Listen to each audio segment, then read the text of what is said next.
আপনি দেখাচ্ছেন, আপনি কাজ দেখাচ্ছেন, আপনার এগেনস্টে অলরেডি একটা এফআইআর হয়েছে, হয়তো আপনি ভাবছেন যে এই এফআইআর আপনার কিছু করতে পারবে না, আপনি সুপার পাওয়ার, আপনার এগেনস্টে যদি আরো এরকম যারা মারা গেছে তাদের পরিবারের প্রত্যেকে এফআইআর করে, আপনি কত বড় সুপার পাওয়ার সেটাও দেখা যাবে। ভোট আজকে আছে, কালকে চলে যাবে, ভোট শেষ হয়ে যাওয়ার পর আপনি একজন সাধারণ মানুষ, আপনি নির্বাচন মুখ্য নির্বাচন commissioner for the time being, নির্বাচন শেষ হয়ে গেলে আপনার কোনো দাম নেই।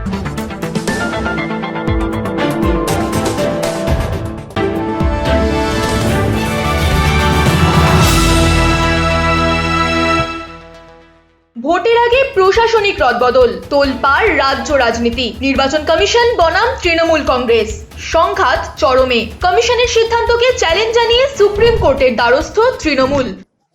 ইসি ভোটের ঘোষণা, ডেটের ঘোষণা করার সঙ্গে সঙ্গে বিগত কয়েকদিন মুখ্য সচিব, স্বরাষ্ট্র সচিব, ডিজিপি, সিপি, তার সাথে বিপুল সংখ্যায় পুলিশ অফিসার এবং কি জেলের ডিজিপিকেও রদবদল করা হয়েছে। তার এগেনস্টে মমতা ব্যানার্জি কোর্টে গেছে। আমার প্রথম প্রশ্ন আপনাকে সমিতা, মমতা ব্যানার্জি মুখ্যমন্ত্রী, রাজ্যের মুখ্যমন্ত্রী হয়ে কি ইসির এগেনস্টে, নির্বাচন কমিশনের এগেনস্টে কোর্টে যেতে পারে এরকম একটা ব্যাপার নিয়ে?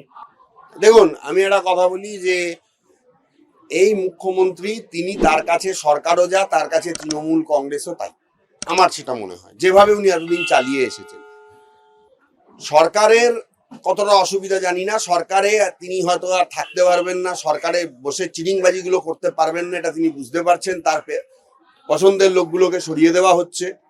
ভবানীপুরে মানে ভাবা যায় না যে ভবানীপুরের হচ্ছে যে থানার কয়েকজন অফিসারকে সরিয়ে দেওয়া হয়েছে, যেটা মুখ্যমন্ত্রী নির্বাচন কেন্দ্র, এবং আরো বহু জায়গায় এমন এমন জায়গায় ডিজিপি, তারপরে হচ্ছে যে এসপি, এদেরকে সরিয়ে দেওয়া হয়েছে। এবং তারা এসে স্পষ্টভাবে নন্দীগ্রামে বলছেন, অনেক জায়গায় এসে বলছেন যেগুলো তৃণমূলের একদম ঘাঁটি দুর্গ হিসেবে পরিচিত, তারা সেখানে বলছেন, আমরা দেখছি মিডিয়ার সামনে, যে কোনো রকম অন্যায় বরদাস্ত করা হবে না, কারণ তারা বাইরে থেকে আসছেন বা অন্য জায়গা থেকে আসছেন। এই জায়গাটা নিঃসন্দেহে, কারণ তার পার্টি পলিটিক্সটা এখানে সেটিংটা কাজ করবে না, সেই জন্য তিনি কোর্টে গেছেন। অত্যন্ত লজ্জার এবং অত্যন্ত ঘৃণ্য একটা পদক্ষেপ আমি বলতে পারি। কিন্তু দেখুন, সুপ্রিম কোর্টে গেছে, এখন আমাদের দেখতে হবে সুপ্রিম কোর্ট কি অর্ডার দেয়। সুপ্রিম কোর্ট যদি অর্ডার দেয় না এইভাবে সরানো যাবে না, সেটা হয়তো একটা ঐতিহাসিক দৃষ্টান্ত বা ঐতিহাসিক রায় হতে পারে। কিন্তু আমি জানি যে জুডিশিয়ারি কখনোই অ্যাডমিনিস্ট্রেশন পার্টে ঢুকতে পারে না, এবং এটা অ্যাডমিনিস্ট্রেশন পার্ট। এই জায়গাতে আমার মনে হয় না যে জুডিশিয়ারি কোনো ইন্টারফেয়ার করবে। গেছে, এটা মিডিয়ার কাছে একটা বড় হাইপ হয়েছে, খবর হয়েছে, কিন্তু আমার মনে হয় না এখান থেকে বিশাল কিছু উনি বেনিফিট অর্জন করতে পারবেন। আপনি তখন একজন সাধারণ আমলা, আপনার বিরুদ্ধে তখন করা এফআইআর গুলো যদি চালু হয়, তার জন্য যদি আপনাকে জেলে ঢুকতে হয়, তখন সেই সময় আপনি নিজেকে বাঁচাতে পারবেন তো? আমি আপনার কাছে জানতে চাই। আমার কাছে এরম ধরনের মামলা করার জন্য অনেক লোক এসেছেন। আমি আপনাকে বলে দিচ্ছি আপনার মাধ্যমে যে আপনার বিরুদ্ধে মামলা হতে পারে। আপনার বিরুদ্ধে মামলা হতে পারে কেন? আপনার বিরুদ্ধে মামলা হবে, এই হাইকোর্ট থেকেই মামলা হবে, এটুকু আপনি জেনে রাখুন। সেই দিনটা আপনার বেশি দূরে নেই। আপনি একজন মানুষকে কি অথরিটিতে 20 ঘন্টা খাটিয়েছেন, তার জন্য আজকে সেই মানুষটা যে মারা গেছে, সে অসুস্থ কি সুস্থ, আপনার কোথায় ফর্মালিটিতে লেখা আছে? আপনি দেখিয়ে দিন। নির্বাচন কমিশন দায়িত্ব নিলে রাজ্য সরকারের কর্মচারীরা কাজ করবেন, কিন্তু আপনাকে দেখাতে হবে নির্বাচন কমিশনের কোন ম্যানুয়ালে বলা আছে যে সেখানে যতক্ষণ খুশি ততক্ষণ খাটানো যাবে, যা খুশি করানো যাবে। এইটা কোন ম্যানুয়ালে বলা আছে? এইটা যে আপনি করেছেন, এবং তার জন্য যারা মারা গেছেন, আমি মনে করি অনিচ্ছাকৃত খুনের জন্য আপনি দায়ী। জ্ঞানেশ কুমার সরাসরি আপনি দায়ী। আপনার লোকরা আপনার ইনস্ট্রাকশনে কাজ করেছে, তারা যতটা না দায়ী, সরাসরি জ্ঞানেশ কুমার আপনি দায়ী। ঠিক আছে? আইন কারো ঊর্ধ্বে নয়, দেশের আইনের ঊর্ধ্বে কেউ নেই, আইন সবার উপরে। আমরা মনে করি যে আজকে মে মাসের 4 তারিখের পর আপনি একজন সাধারণ আমলা, এবং আপনার বিরুদ্ধে করা এফআইআর গুলো তখন যদি কার্যকরী হয়, তখন সেই আইনের জায়গা থেকে আপনি বাঁচতে পারবেন তো? এবং হয়তো আপনার বাঁচার রাস্তা হবে, কারণ তখন আপনি আর মুখ্য নির্বাচন কমিশনার থাকলেন না সেই সময়ের মধ্যে। কিন্তু আপনি যেটা করেছেন সেটার জন্য আপনাকে আইন কিন্তু ছাড়বে না। এবং আমি আপনাকে বলছি, পরবর্তীকালে আপনার সার্ভিস লাইফ থেকে শুরু করে সমস্ত কিছু কিন্তু হ্যাম্পার হবে। আমি কাউকে ধমকি দিচ্ছি না বা কোনো সেইভাবে কোনো কথা বলছি না, আমি আপনাকে জাস্ট আইনের কথাটা মনে করিয়ে দিচ্ছি। আবার পাশাপাশি এটাও ঠিক যে আজকে তার এই পরিস্থিতির জন্য রাজ্যের মুখ্যমন্ত্রী তাকে আবার সুপ্রিম কোর্টে ছুটে যেতে হচ্ছে। মানে এরা দুজনেই হচ্ছে একটা কয়েনের এপিঠ আর ওপিঠ। ইনি দেখাচ্ছেন যে আমি এখানে কোনো গন্ডগোল হতে দেব না, আর মুখ্যমন্ত্রীর বক্তব্য হচ্ছে এত কিছু রদবদল হয়ে গেলে রিগিংটা করবেন কি করে। তৃণমূলের রিগিং এর অর্ধেক তো ধাপ কেটেই গেছে এসআইআর এ। যে লোকগুলো মারা গেছিল তাদের ভোটগুলো পড়তো, তৃণমূল সেই ভোটগুলো পেত। তৃণমূল বলছে ইচ্ছে করে সরকারের কাজে বাধা দেওয়ার চেষ্টা করা হচ্ছে। তৃণমূলের দাবি বেআইনিভাবে বিজেপির নির্দেশে কাজ করছে নির্বাচন কমিশন। ট্রু নিউজের এক্সক্লুসিভ সাক্ষাৎকারে আইনজীবী শ্রমিক বাগচি বলছেন, সংবিধান অনুযায়ী নির্বাচন কমিশনের হাতে এই ক্ষমতা রয়েছে। সংবিধান বা আইন নির্বাচন কমিশনকে কতটা অথরিটি দেয় রদবদল করার জন্য? ফুল অথরিটি দেওয়া আছে, পুরো অথরিটি দেওয়া আছে। সারা রাজ্যের সমস্ত পুলিশ অফিসার, সমস্ত এসপি, সমস্ত ডিজিপি কে নির্বাচন কমিশন চেঞ্জ করে দিতে পারে, তার সেই ক্ষমতা রয়েছে। কিন্তু ক্ষমতার অপব্যবহার বলা যাবে না, কিন্তু এক্সেসিভ ব্যবহার দেখা যাচ্ছে। এতটা কোনো রাজ্যের ক্ষেত্রে নির্বাচন কমিশন করেননি যতটা পশ্চিমবঙ্গের ক্ষেত্রে তারা করছে। তবে একটা কথা ভালো, তারা বলছেন যে ফ্রি অ্যান্ড ফেয়ার ইলেকশন হবে, রক্তপাতহীন ইলেকশন হবে। এই জায়গাটা যদি করা সম্ভব হয় ভালো, কিন্তু তৃণমূলের ভোট হচ্ছে হোমওয়ার্কের ভোট এবং ম্যান মার্কিং ভোট। তৃণমূল গ্রামের মধ্যে যে পলিটিক্সটা খেলে দেবে, লোকজন ভয়ে দেখা গেল অর্ধেক ভোটই দিতে পারলো না, সেই জায়গায় কোনো তারা একটা কোনো গল্প।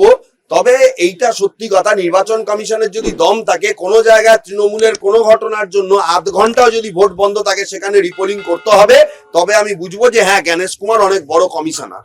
বিরোধীরা কমিশনের এই সিদ্ধান্তকে সমর্থন জানিয়ে আক্রমণ করছে রাজ্যের শাসক দলকে। এখন প্রশ্ন, সত্যিই কি স্বচ্ছভাবে ভোট করাতে চাইছে কমিশন, নাকি রাজনৈতিক চাপ সৃষ্টি করা হচ্ছে? সুপ্রিম কোর্ট কার পক্ষে রায় দেবে, উত্তর দেবে সময়। শ্রমিকদা, এই যে নির্বাচন কমিশন রদবদল করছে, এর পেছনে কি ওদের কোনো কারণ দেখাতে হচ্ছে, নাকি এটা জাস্ট রদবদল করে দিচ্ছে উইমজিক্যাল একটা ব্যাপার? কারণ তারা দেখাতেই পারেন, কারণ অনেক আছে। ঠিক আছে, দেখুন এগুলো একটা ভাইস ভার্সা বিষয়, কারণ অনেক আছে, কারণ অনেক আছে। তার কারণ হচ্ছে যে দেখুন, যদি কারণ বিরুদ্ধে কোনো দুর্নীতির অভিযোগ নির্বাচন কমিশনের কাছে আসে, সেটা থেকেও নির্বাচন কমিশন করতে পারে।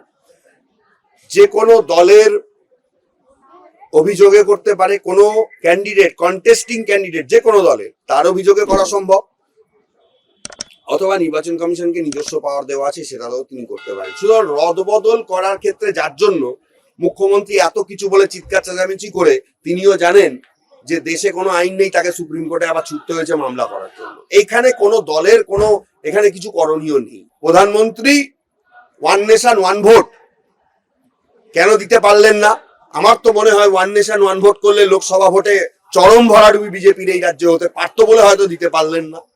কিন্তু এই এসআইআর করার মাধ্যমে একটা চমক সৃষ্টি করে, যদি কোনোভাবে, আমি আপনাকে বলছি, বিজেপি 100 ক্রস করলে, বিজেপির কাছে যা টাকা আছে, বিজেপির কাছে যা ক্ষমতা আছে, বিজেপির কাছে যা পাওয়ার আছে, বিজেপির কাছে যা মানে হচ্ছে যে ক্ষমতার অপব্যবহার করার পলিসি জানা আছে, বিজেপি এই রাজ্যের ক্ষমতায় চলে আসবে। 100 যদি বিজেপি ক্রস করে, তৃণমূল 150 হয়ে গেলেও ওই 50 সিট কেনা বেচা করে তৃণমূলকে আউট করে দিতে বিজেপি 3 দিনের বেশি সময় লাগবে না। কেনা বেচা করে বহু রাজ্যে বিজেপি এইভাবে ক্ষমতায় এসেছে।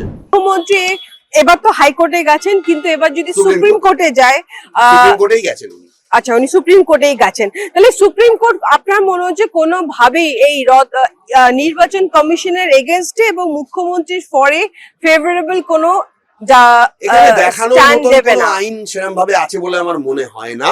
মুখ্যমন্ত্রী এর আগেও হাইপ করার জন্য, এসআইআর বন্ধ করার জন্য গেছিলেন সুপ্রিম কোর্টে, তিনি শুনিয়েছেন, অনেক কিছু বলেছেন, আপনারাও দেখেছেন। কিন্তু পরবর্তীকালে সুপ্রিম কোর্ট সেই মামলা খারিজ করে দিয়ে বলেছে এসআইআর হবে, এক্ষেত্রেও হবে। এই রদবদলের ক্ষেত্রে সুপ্রিম কোর্ট কোনো হস্তক্ষেপ করতে পারে না, এসআইআর এর ক্ষেত্রেও করতে পারে না। কিছু প্রসেস সুপ্রিম কোর্ট বলেছে আধার কার্ড থেকে শুরু করে এই জিনিসগুলোকে রাখতে হবে, সেইগুলো তারা মান্যতা দেবে কি দেবে না, সেখানে সুপ্রিম কোর্ট কিছু মন্তব্য করেছে। কিন্তু এই রদবদলের ক্ষেত্রে সুপ্রিম কোর্ট আমার মনে হয় না কিছু বলতে পারবে। আর রদবদল অবশ্যই দরকার। আমি তো অনেক কটা থানা এখনো পর্যন্ত দেখতে পাচ্ছি কিছু চোর চিটিংবাজকে বসিয়ে রাখা হয়েছে, যারা আগে চুরি চিটিংবাজি বিভিন্ন ভোটের সময় করে তৃণমূলকে জিততে সাহায্য করেছিল।